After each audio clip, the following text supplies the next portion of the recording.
Welcome to Violin Guru. Becky Christofferson here. Thank you so much for buying these videos. I hope they live up to your expectations and they help you become a more expressive, more technically adept violinist.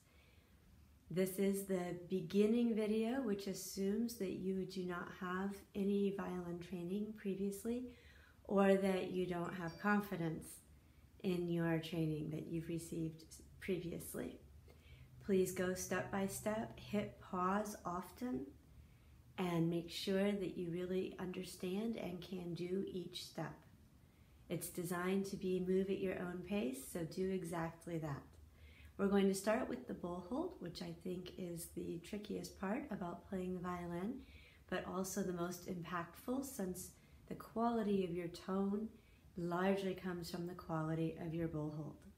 I teach the Galamian bow hold essentially with a little bit of Franco-Belgian. That's not important except that you have a frame of reference for what we're learning. So for the bow hold, you're going to hold the bow in your left hand to start, and your bow hand is free. So you're holding your bow in the left hand, and your bow hand is free, and you're just going to plop it down on top of the stick so that the stick is right here in between these two knuckles. Plop it down close to the screw but not on the screw, over the black frog, and then put your thumb on the clip and your pinky on top. Notice that your elbow is slightly relaxed and pointing towards the floor, not drooping, but also not higher than the hand. Now let go with your left hand and see what happens. If it collapsed, that's okay. Just take the bow back into your left hand and do it again. So by holding the bow this way, you can really feel the different parts of your bow hold working. You can feel that your pinky is balancing the bow and that your thumb is supporting the bow. And these guys are kind of just hanging out. They're holding, but they're not gripping. So you shouldn't have a death grip with the pointer finger particularly. So hold it as long as you can. Take the bow back in your left hand, shake it out, and try it again. So this is a great place to hit pause and do about 10 bow holds. Always make sure you shake out so your hand doesn't get tired. Welcome back. If this is getting secure, or as this gets secure, you're going to want to try putting your thumb inside the bow so that it's up against the stick and the frog. Then drop your fingers around your thumb so that your middle finger makes a circle with your thumb. It doesn't go inside to make a circle. It's more like a window curtain passing in front of the window. And then add your pinky as you did before and see how that goes. So use your judgment. If this feels more secure and easier, then use the thumb inside. If not, then go ahead and keep the thumb outside for a few days until you build up strength in your hand. So that is the bow hold. And you need to make about 100 of these before you try putting the bow on the violin to make sound. Placing the violin is easiest from rest position, where you tuck your violin under your arm. Notice that my arm is behind the bridge, not on the bridge or in front of it. The bridge is very fragile. And I'm going to take the violin by the shoulder, and I'm going to put it on my own shoulder. And I'm going to find that sweet spot where it's balanced on the shoulder.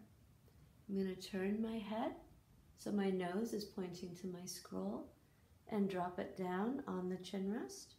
It's called a chin rest, but don't feel that you have to take your chin all the way to the chin rest. It's more likely that your jaw will be more comfortable on that chin rest. and then take your hand off the shoulder and see how it feels. Make sure you have a shoulder rest or a sponge, something to keep the violin from sliding around. I prefer the Kuhn shoulder rest for full size, but there are many options out there. If you have a good violin shop nearby, they'll even let you try out different options before you buy. So once again, we're going to tuck the violin under our bow arm and then hold the violin shoulder, put it on the left shoulder, turn your nose to your scroll and drop your head, and then let go. So it's really the head that's holding the violin, not your hand. Ultimately, you want your hand to be free to shift and to do vibrato. So you don't want to rely on your hand to hold the violin because it can't hold and move at the same time. So you're going to want to hit pause and practice putting your violin up about 10 times and 100 times before you put it all together with the bow and play. So just to go over the parts of the violin and the bow, this is the frog, the screw, and the horsehair. To rest the violin when you put it away, the bow I mean, you turn the screw counterclockwise and you should feel the stick relax and see the horsehair relax and get loose. And then to play, you turn the screw clockwise and you'll feel the stick start to straighten and the horsehair get tighter. You don't want to turn it too far though. You always want to make sure that there's a bend in your stick. So only turn it enough to have tight bow hair, not too much. This is the stick. On my bow, I have both a grip and a wrapping. On your bow, you might have a grip taking up the whole space. There's no right or wrong. And then this is the tip. This traditionally has been called the ivory, but is usually not made of ivory anymore. It's plastic or bone. So that is the bow, very simple. The violin has a lot more parts. We'll start with the scroll, and then it has 4 tuning pegs, 1 for each string. And this is the peg box, and if you look inside, you'll see that the strings are wrapped around the pegs. So if your violin goes very out of tune, you have to use the pegs to fix it, and we'll talk about that in future videos. This is the nut. This is the fingerboard, the black thing.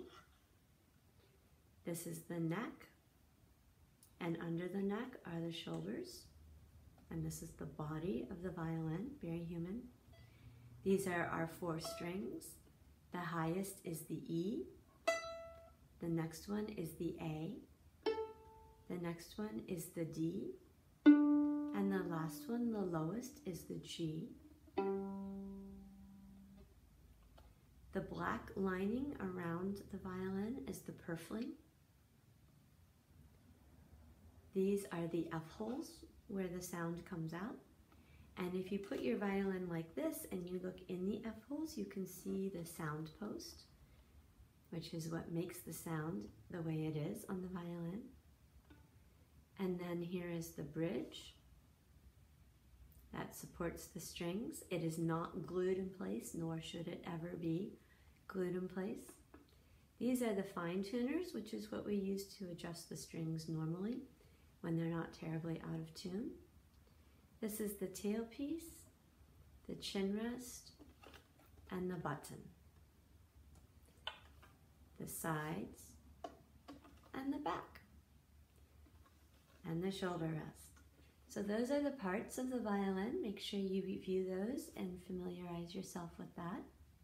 So one of the things that you can do while you're practicing your bow hold and putting your violin on your shoulder is you can get used to tuning your instrument.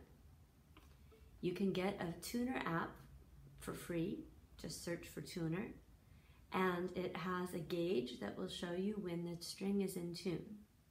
So you would put it on, pluck your E string, and if it's showing that it's too flat, you turn your fine tuner for the E string clockwise to make it higher, And if it's showing that it's too high, too sharp, you turn it counterclockwise to make it lower. When it's roughly in the middle, then you would do the same thing with your A string, the D string, and the G string. There is an option on most tuners to have a drone where you're actually matching your pitch to a pitch, but that is far easier when you're using the bow and you have some bow control to produce good tone. So to review, let's go over making the bow hold.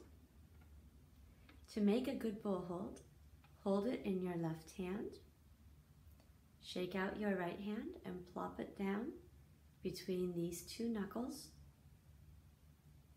Put your thumb on the outside on the clip and drop your pinky on top of the stick.